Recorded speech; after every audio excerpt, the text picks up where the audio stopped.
Oh, hey, Terrence. Where'd you come from? Hey, hey, what seems to be going on here? I just go to get some milk, and I come back, and what is this? Look, this isn't what it looks like, all right? I just happen to be recording my own podcast, and Brian suddenly was here. I didn't do anything. Oh, so now Well, I'm I the bad came in guy.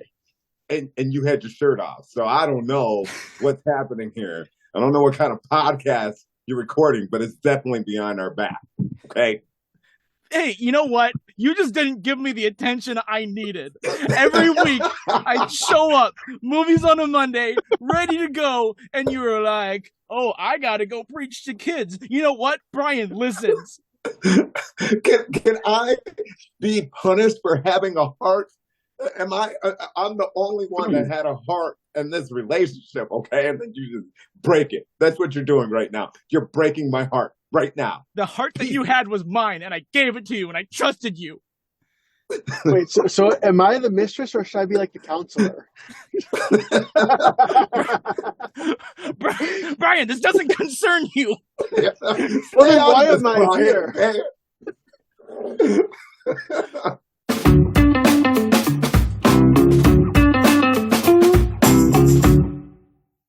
Hey everyone, welcome back to TV Guys, now the #1 podcast, undisputed, with Matthew Rodenberg and a co-host talking about modern media. I'm Matt. I'm Brian.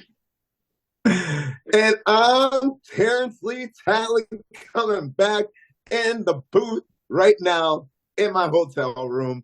That's not a booth. You Also, guys don't know Terrence, this. Oh, go ahead. Terrence, you are now officially the second 5-timer we've had on our podcast. Look at you. Ooh. Does that mean I get a robe? Yep. I 2-timed on you, but you 5-timed on us. I don't even know what to say to that. Some jokes just write themselves. That was an easy one. That's a layup. But that doesn't mean they're good. Hey, for everyone, I'm posting this also on the Movies on a Monday page. So you're like, hey, new episode. Bad news. Don't want to get your hopes up. This isn't a reboot, y'all. No. This is a reunion. That's what this is. Now, like, right. I do feel, Terrence, I feel like we owe them a little bit of an explanation because you guys were with us forever. And then we were just like, radio silence, dead. Things just got super busy for us. Initially, we were like, okay, we're going to take a couple weeks off. And then it was just like, it never kicked back up. And Terrence and I didn't even be like for a while, we weren't even like, hey, are we recording this week? It was just like in our hearts, we both knew that the time had passed, you know? Well, it'd been like 5 years. True. It's been a long time. It's not like we didn't play the hits, you know? Well, I think it was just a downturn after COVID hit. And movies were just stinking. And I still think we're reeling from the effects of COVID. And then, life just got crazy busy. I think I might have also, now that I think about it, I think I also maybe scared you off because you did text me before you're going to talk about like an episode or doing another episode. You asked me if I saw it, and I think it actually was Thor: Love and Thunder. You asked me if like I had seen a movie or whatever, and I just went off about how disappointed I was in Marvel and how I'm not even looking forward to any other Marvel movies. And you kind of were like, oh, okay, like I know you weren't like, oh, Thor's good, but I don't think you were expecting Mr. Marvel fanboy to be like, I hate it, it's dead to me. It's like, oh okay, well, I'll leave you to it then. So that's where that landed. Thank you again. This is our swan song. Thank you so much for all of your time that you spent with us, the 5 years you put into it. We loved having you on. Any guests we had, God bless you guys, are awesome. TV Guys is still going strong. We're not done. But Movies on a Monday, that chapter is closed. We can officially close it today. Oh, that's so sad. I didn't know I was coming on here with this. Surprise! In the world. Also, if any of you Movies on a Monday listeners grew up in the 60s, let us know. What? If we had listeners that were in the 60s, I'm impressed. Yeah. I saw it's really funny when you can see some of the data, because there was like some data that we were seeing with TV guys that I'm like, this can't be right. But it's like, oh, you've got like 12 listeners in France. I'm like, no, we don't. I don't think I do not believe this for 1 second that we have people over in France downloading our episodes. If you are, great. God bless you, or God bless you in French. I don't know what that is, but uh, yeah, I don't know. I took French for like 3 years. All I know is Je m'appelle Terrence. there you go. Yeah, my name is Terrence. His name is Terrence. I know about as much French as Joey Tribbiani knows. So I know no French, and I've actually been to France. wow, Oh, what? that was a flex right there. Yeah. It's like, wait a minute. He's just gonna drop that. Like, oh, I've been to France. It's fine. Well, that got the intro. That was a long intro, but we got the intro out of the way here because we are here to talk about a TV show, The Last of Us. Now, last week we gave a little bit of a preview about this because we were talking about Chernobyl, which was the project that, and I blanked on his name. I had it written down, or I didn't have it written down. I had it looked it up. But the showrunner for this also is a showrunner for Chernobyl, and Chernobyl is absolutely fantastic. If you haven't watched it, go watch that. Especially if you like The Last of Us. Chernobyl is very, very good. And so Last of Us was something I was like, I knew we needed to talk about. It was huge, it was massive, but I'm like, we need someone who has played the game. So Terrence is the guy for us who's watched the show, played the games. Yes. Brian and I have just watched the show, so we're gonna see some of these differences. So Terrence, let's start with you. What did you like about this show? What stood out? Oh man, this right here is an example of how you take two different mediums and you transfer it. And I think it was a perfect transition from the game to the show. I do have my little beefs about it, but I just like, first of all, they made the world really come alive with their set design, and just even with it looking like I'm forgetting where they're at, Boston or wherever. They just plenty of places. Well, yeah, there were a lot of places, but it really looked like there are some scenes where it was straight up out of the game. Like, I remember as I was playing the game and then I'm watching the show and I'm like, that was exactly how that looked. And so I just loved that you can totally tell in this show that, number one, the guy who created the game is actually part of the team to put that together. You could definitely tell that. But you can, in every single scene, you can tell that they love what they're doing and they respected it. And I hope going forward, when it comes to at least video game shows / movies, that we stop hiring people that just want to make money. And I'm looking at you, little Resident Evil stupidness. Yeah, that's dumb. I'm looking at kind of the Halo creators too. Yeah. Oh, hey, oh man, oh, terrible. See, it's really funny. I loved Halo, but the game. Yes. Yeah, it's really funny to see how certain creators approach this video game adaptation versus how they approached Mario. And I think we like talked just a little bit, like without giving away spoilers because we're not a movies one, but like I think we both like liked what they did with Mario, but it definitely is a very different approach because Last of Us is such a strong narrative from what I've heard, that people have said like, oh, this is the best video game story I've ever seen, and I believe that. And I've heard that like they did a lot that they kept to that. But I'll step back for a second to your set design point, because it's like there are a lot of really good set designs that they do. I think the one that stood out for me as you said that was actually like the mall. Like them in the mall and how beautiful that looked with the neon shining light and then like the darkness of it too. And just like, it was a really well done set that they put together where it felt run down, but it also felt like previously lived in, and a little bit of like this nostalgia kick in the back of the head that you had, because I mean, this all happened early 2000s. So we didn't have a chance for malls to die in real life like we did now. Yeah. They actually reminded me of Stranger Things and how so much of that set piece was the mall. I had the same feeling. Yeah. Well, and I think with what they did, it was, there's a lot you could tell the show was expensive to make. Mhm. And I'm not a big fan right now of TV shows like you see them one year and they take like a 50-year break and then they come back. But I can definitely see if they take the same amount of care uh, that what they did with this first like season.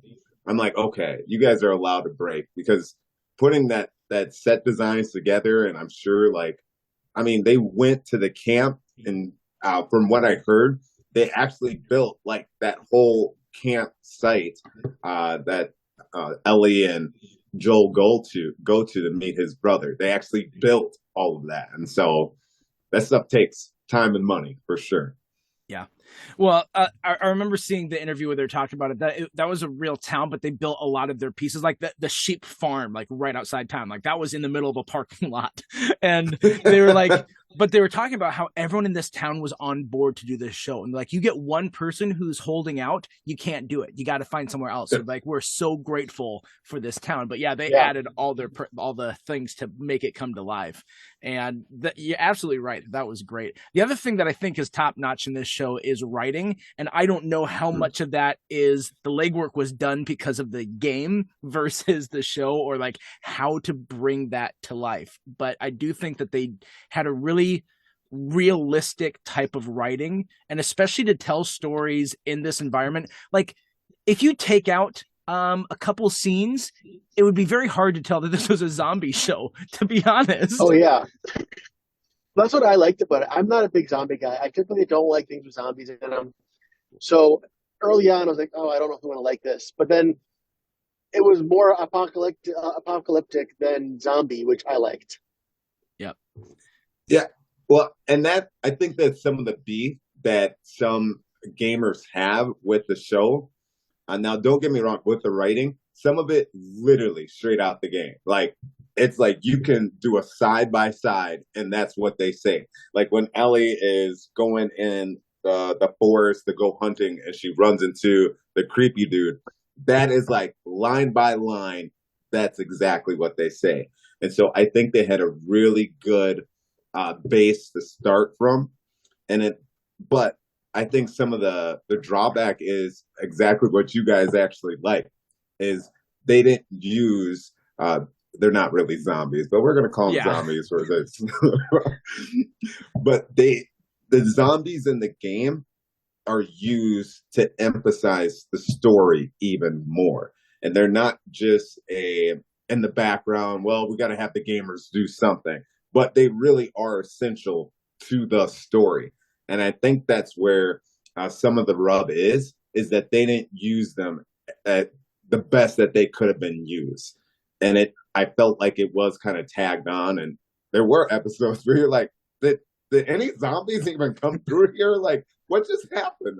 What show am I watching? But that goes to show the power of the story and what they wrote, where you can literally take out a big portion of an action game and you still get the same like feelings that you got. Is really good. Yeah, that was definitely where I was saying like this is really intriguing because like what I really like too, and like that first episode hooked me. And actually, to be a little honest, the show I'm not going to say too many bad things about it because it was really well done, but it did lose steam in my heart. I guess that's the only place in my heart. There's things that like I was watching, I'm like, I feel like I should be emotional at some things that are going on, but for some reason I'm not. And I don't know what the fault was there. It's probably just my own personal preference. That's all that I can throw at that because I think that the writing was really strong.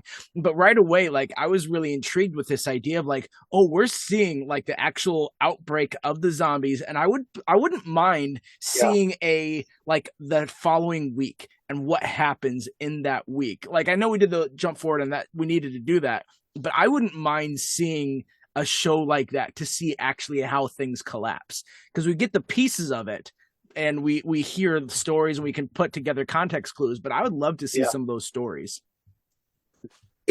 You know what? So I'm driving in my car today, and it's funny you bring that up because I literally am like, dude, why don't they do the whole point of a zombie like show Like when you first start watching a zombie show, whether it's The Walking Dead or whatever it may be, it's the first part that really captures your attention because it's like, oh my gosh, this is happening.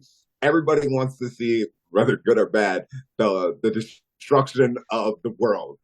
And what happened if they had like an anthology show where every single episode is like different people's perspective of how everything went down? And then you get this, and then at the end of the season, you see how it all works out. But then the next season, totally different place in the world where you see once again the destruction of how it first starts out. That would be an amazing show. I would watch that. That'd be cool. And then like as each season you could like connect things that, oh, that's that kind of matches up with that from the first season, and stuff like that. Yeah. Yeah. I mean, I think at one point you'd probably want to move the story a little bit, but like I do like the idea because I feel like it would play like the movie Vantage Point, if you remember that. I actually really liked Vantage Point, but I remember people talking like by the middle of the movie, I'm like, just get to the end of it already. I'm like, that was the whole point, is seeing this 10 minutes happen from everyone's different vantage point. I thought that was interesting, but apparently not everyone likes that. Well, I think a perfect example is Lost. Like in season 2, we got to see the plane crash from the Tailies' perspective, and then season 3, we saw the plane crash from the other's perspective watching it. Yeah, but Lost did move forward chronologically. Yes, it was like a flashback scene, and then they caught up with it. Yeah. You know what? I didn't watch Lost. Okay. Oh. I said, you know what? I'm found. I'm found by Jesus. Okay. I don't need to be lost. And that was Terrence's old life. I'm living in the new. You are such a youth pastor.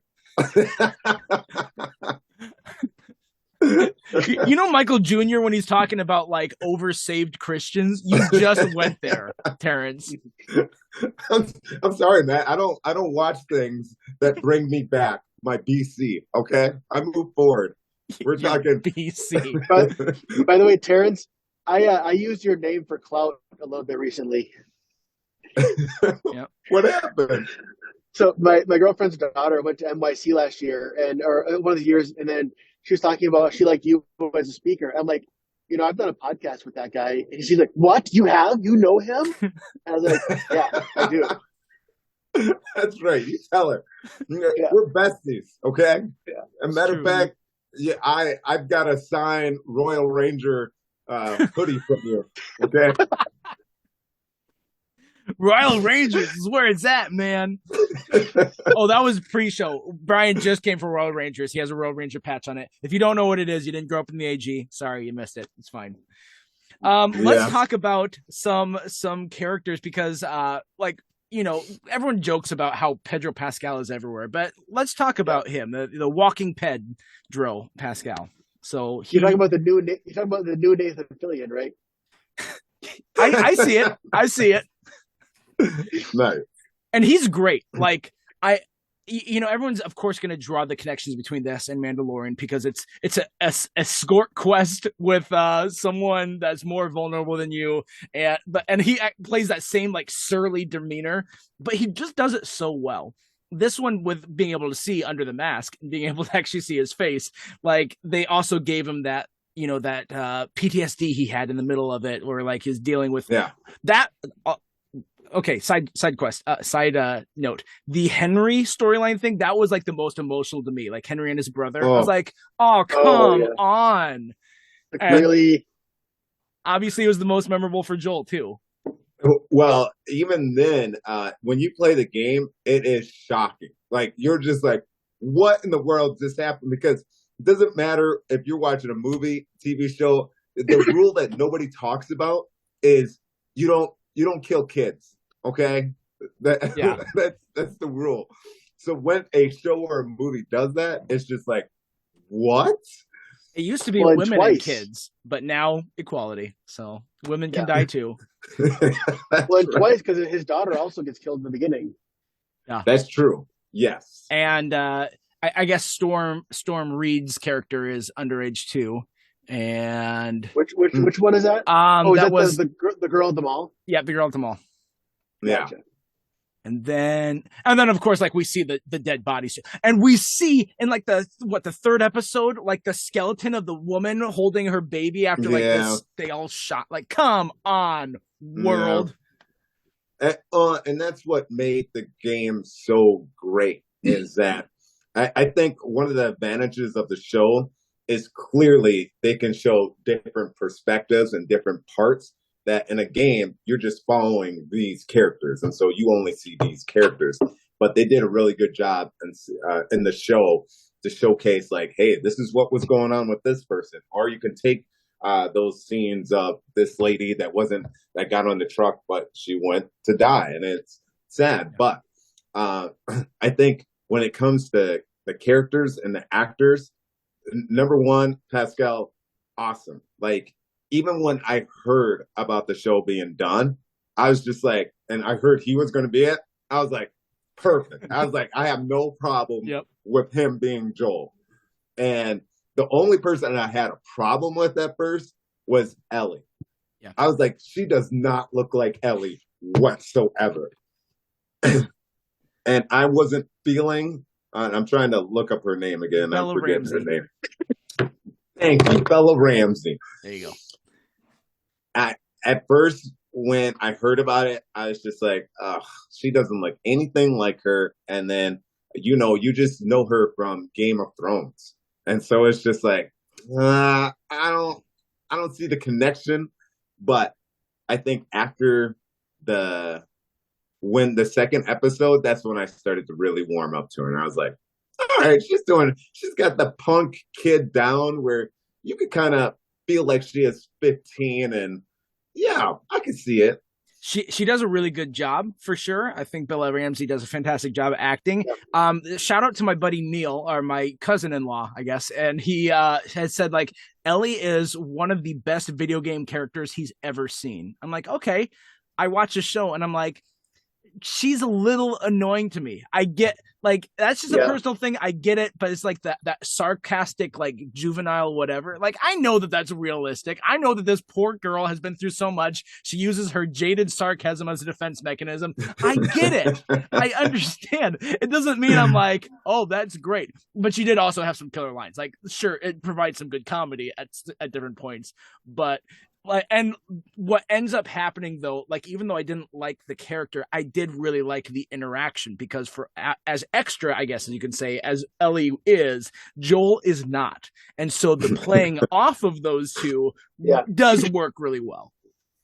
Well, and to go off of Terrence's point about her like maybe not looking like the character in the game, as like I never watched the game, so I didn't have a frame of reference, but I would almost rather have someone who can embody the character than someone who's a good lookalike but a bad actress.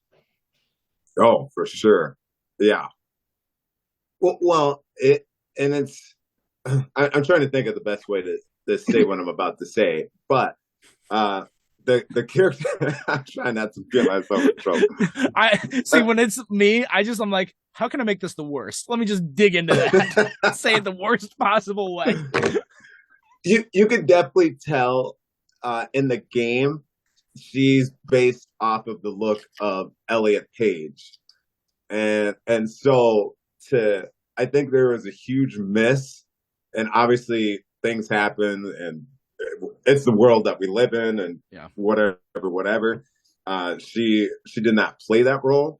And so it was just like going into it. And I think Elliot Page, he was an awesome actor. I shouldn't say was, still acting today.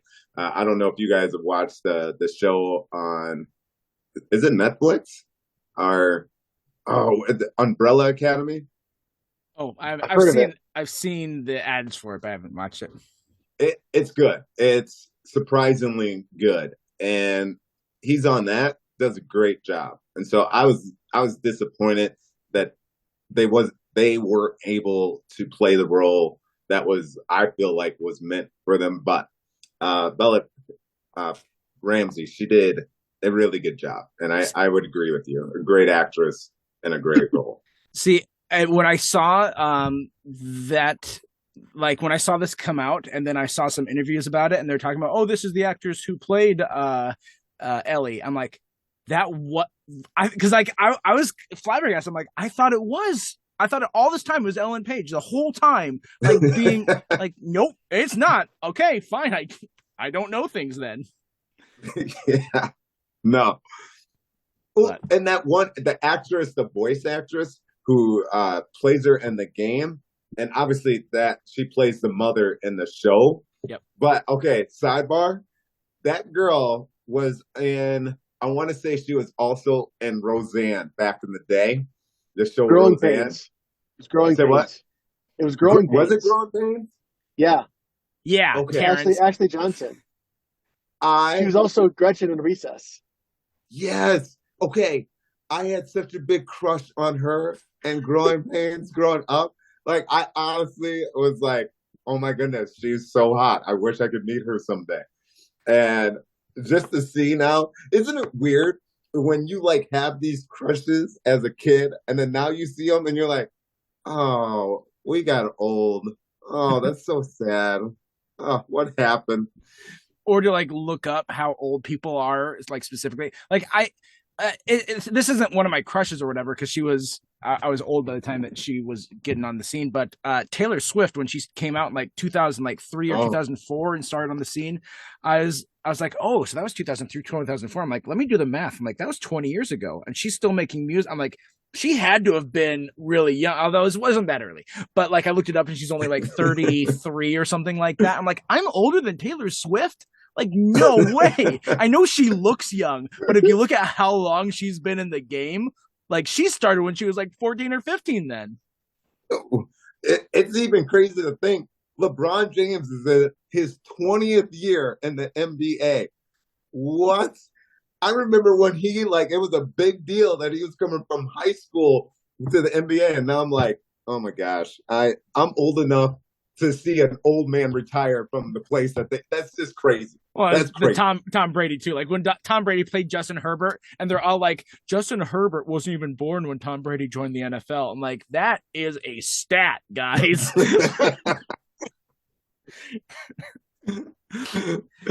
Forget TV, guys. Now this is old man talk. Old That's man. what this is right now. Brian, what's your favorite thing about being old? Well, actually, on this topic, you know what I heard earlier today? Technically, Joe Biden was born closer to Lincoln's presidency than his own. Jeez. And you know what's even crazier? Ronald Reagan was alive when Harriet Tubman was alive. Think about that. Harriet Tubman saved slaves. She saved them. And Ronald Reagan was alive during that same time. I'm sure you've seen that one like meme of like these three people would all be the same age, where it's like Anne Frank, Martin Luther King Jr., and like Betty White or something like that. Yeah. And it's just like all three of those were born in the same year. And I'm like, wow, because you don't like Anne Frank never grows up in your head. Martin Luther King Jr. never gets older than he did when he died. And that's like to think of them as old people, like you can't. But Betty White now. But Betty White. Betty White was the last of us in that group. She was. She's not actually dead. So, like the government was like, okay, we can't let her immortality, like everyone know that, so we're just gonna hide her and we're gonna make up that she died. She's still out there kicking. Even though she looked like a bag of bones the last time she was on screen, but yeah, she's still alive. Really? I thought I hadn't seen. Like Bob Barker looks like a bag of bones. He looks like a literal skeleton. But like Betty White, the last I saw, I was like, oh, she still looks like she didn't look young, but she didn't look 100. That's what I should say. I think I saw her do an interview. It was probably like maybe a year before she died, and I was like, ugh, Betty White, it's time to call it in, call it quits.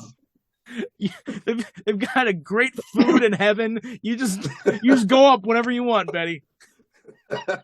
You earned this. Get out of here.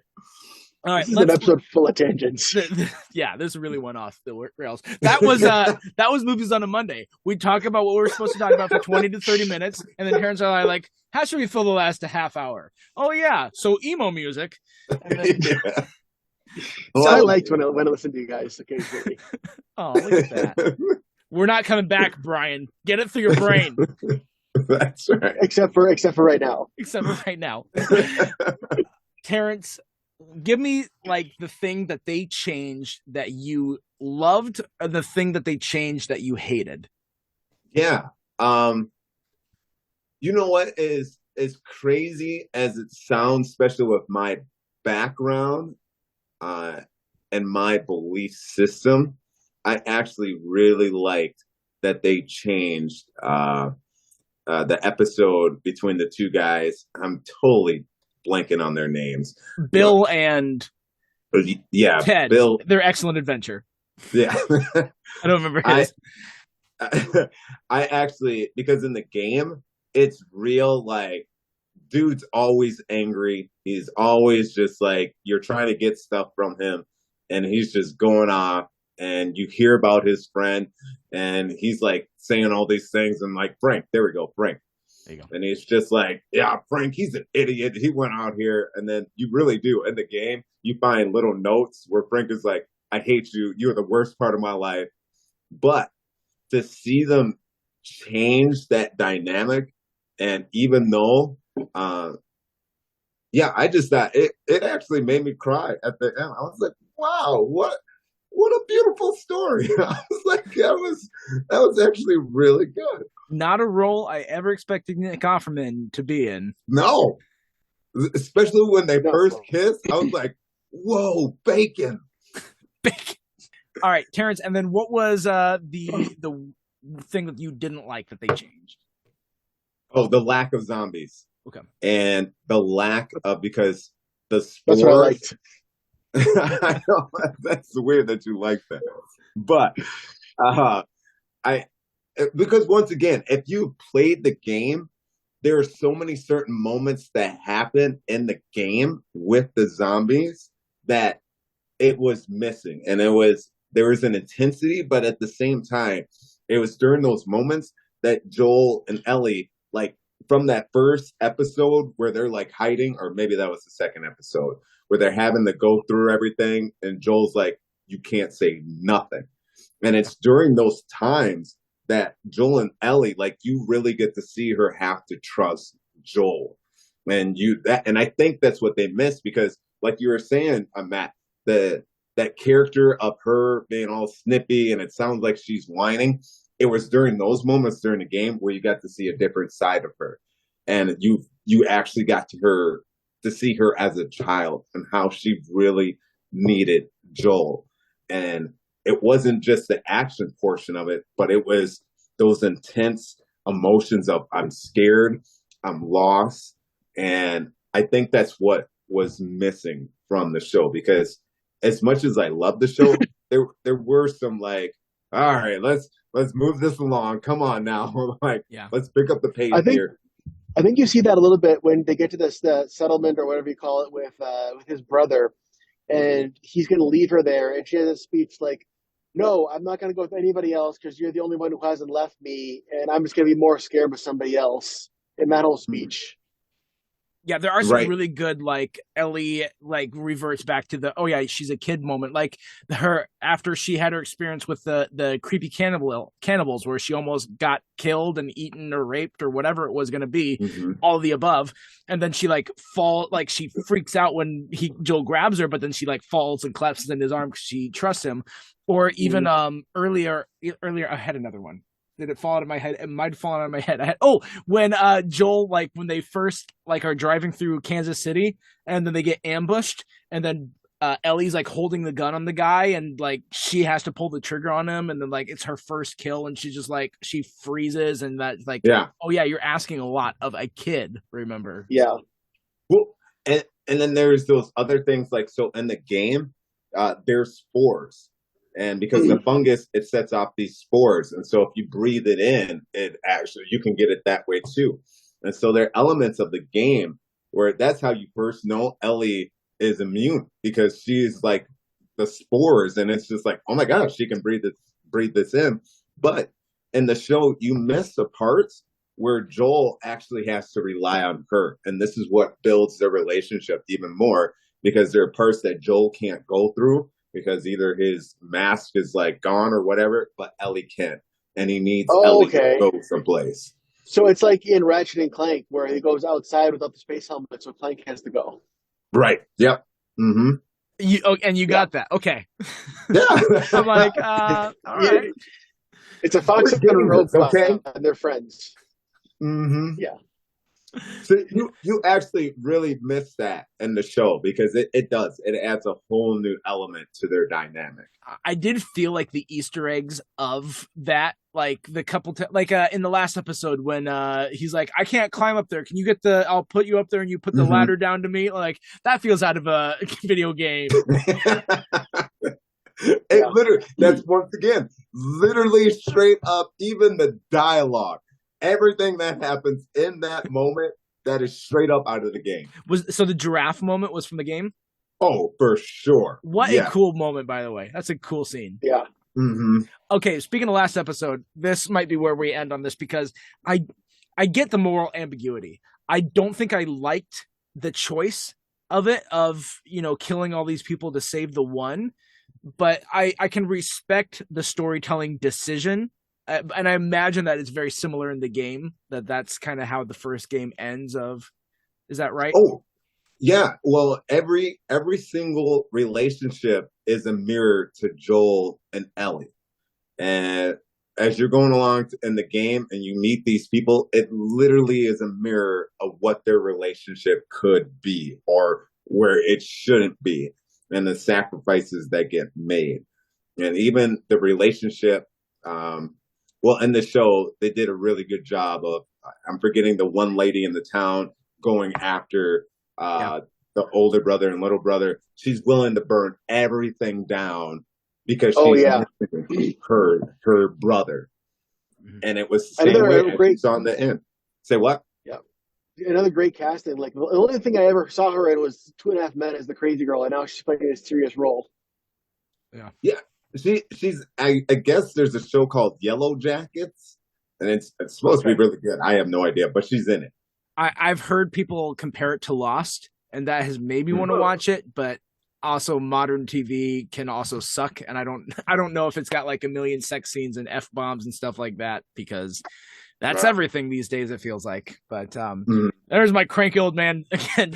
Yeah, these days, these kids and their sex. Do you guys know what happens in the second game? No. Okay, I'm not going to tell you.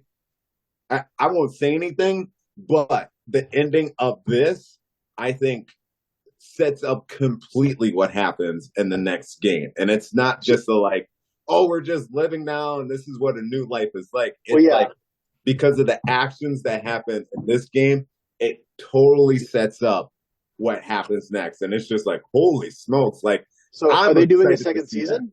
Yeah. Oh, it's already been confirmed. Yeah.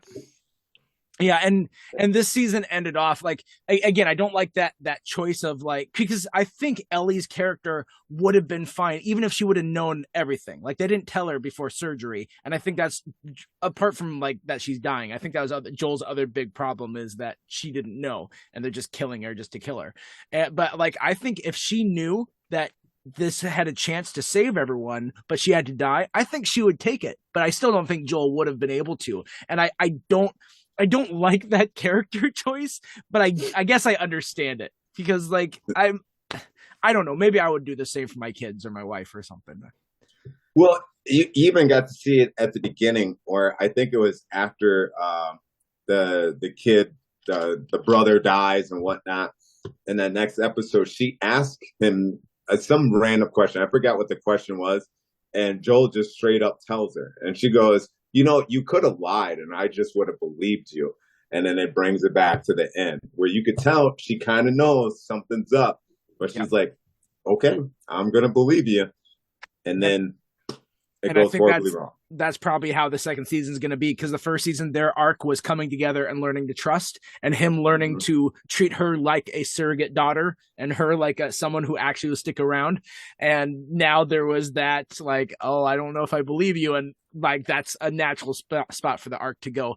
But speaking of what you said, like at the beginning, I really like it when shots mirror each other. And so, like, if you look at the first episode versus this last one, of like the redemption moment where he was holding his daughter and there's the guy with the gun and he couldn't save her and she died. And then at the end, he's walking out of surgery, holding her, same position, and guy with the gun, well, girl with the gun. and this time he was able to save it and redeem himself in that way. Like I like that juxtaposition and how they did that. Well, I would even ask you guys the question because it's a real life dilemma. Like, if this is your kid, are you really going to let them die that easily to save everybody else? Would you be okay with that? I personally, I don't know if I would. It sounds horrible, but yeah. Here I am. I don't like. I would let my kid die. Like I don't think I would, but at the same time, I would probably end up just. I'm not as resourceful as Joel. I would just end up dying too, and then look where we are. The whole world has gone to hell just because Matt couldn't let go. No, I wouldn't have made it to my kid. I would have been like, "Let me get the gun," and they like slap me. I'm like, "I'm sorry." So you'd give up after they slap you? No, I mean, I don't know. I really don't know. Like, obviously, it wouldn't just be a slap and be like, "Oh, okay, you got me. Sorry, guys." But like, yeah, I wouldn't. I don't think. I think I'd feel like in a crappy situation, and be like, "They all have guns. What am I supposed to do?" Well, you know what? Joel says, "I'll kill them all." He did. He turns into like a Jack Bauer. Like, doesn't matter how many. Everyone's gonna die. Yep. Okay, they're all gone. I did also like the musical choice too, like this very somber violin music as he's doing that, and it's just like how many action movies have we seen where you're like, oh yeah, this guy's kicking butt, and you're just like, oh my gosh, he's killing all these people and he's dooming the world. What are you doing, man? No, Joel, don't do it. Wait, maybe okay, do it. I don't know. I'm conflicted.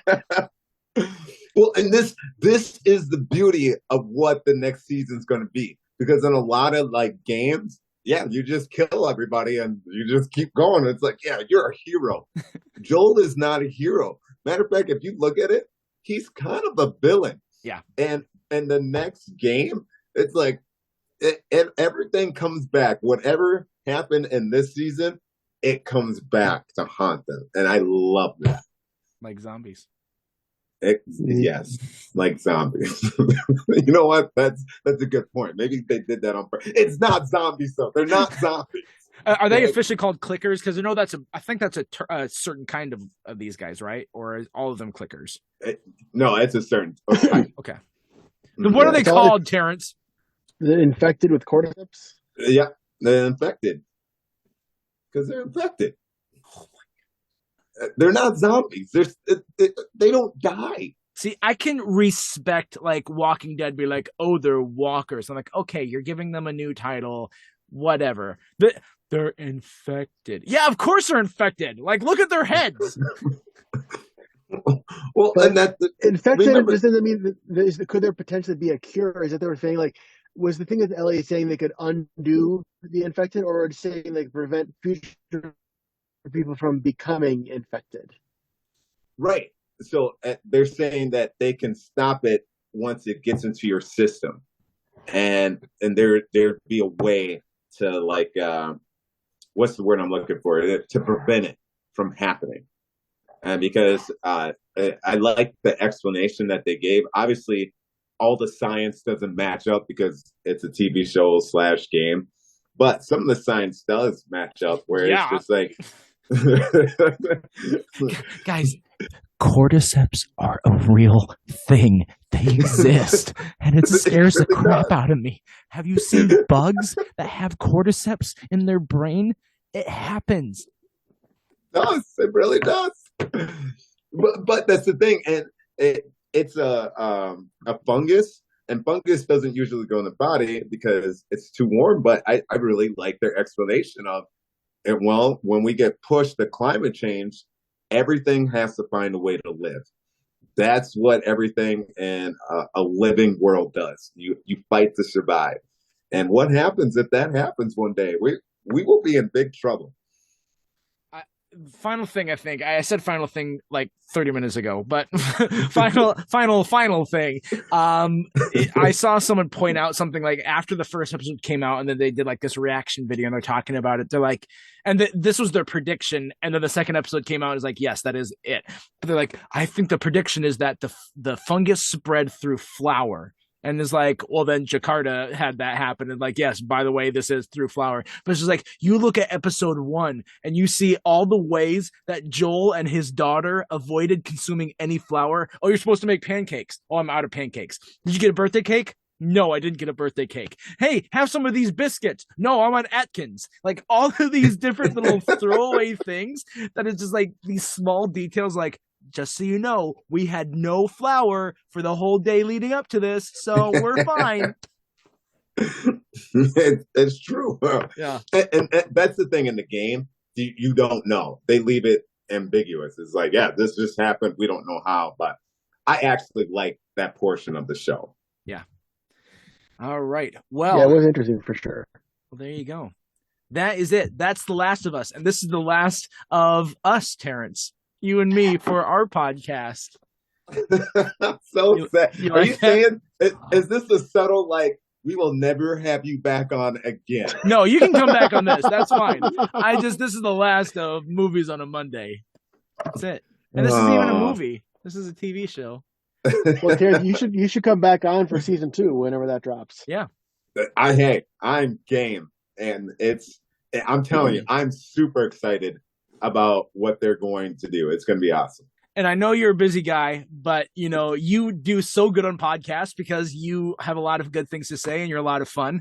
And you had like 5 years of experience doing it. So hey, don't try to butter me up now. It's too late. You're like, this is the last one. Sorry, Terrence. You're out. Whenever you're bored and you get like that, like, it would be fun to do a one-off. Just let us know. We'll find an episode. We'll plug you in. It'll be like a show you've never watched. You'll be like, I don't know Doctor Who. And then we'll just talk about it. It'll be great.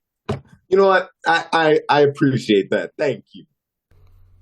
All right, last week we talked about Everybody Loves Raymond and why Ray's twins had a different name in the pilot.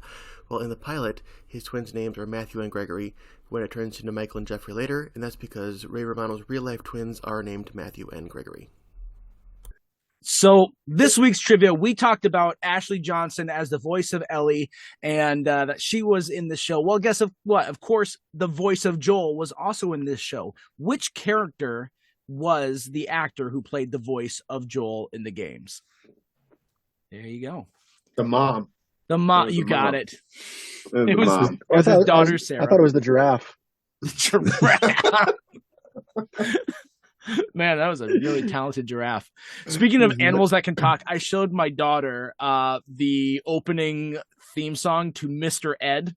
I'm like, this was actually a real show. Like a horse would talk. And then she looked at it. She's like, okay. I'm like, oh, well, yeah, that's about the answer I expected. There's so many older shows where it's like, why did anybody watch that? That's dumb. Because there were 3 channels and not that much creativity yet. That's true. That's true. That's true. All right. Well, we're not talking about Mr. Ed anymore. We're not even talking about Last of Us anymore. We're leaving. That's what we're talking about. So until next time, I'm Matt. I'm Brian. And I'm the only one, Terrence Talley. Rising star, Terrence Talley. Oh, look at that. And we're reminding you to stay tuned and keep watching.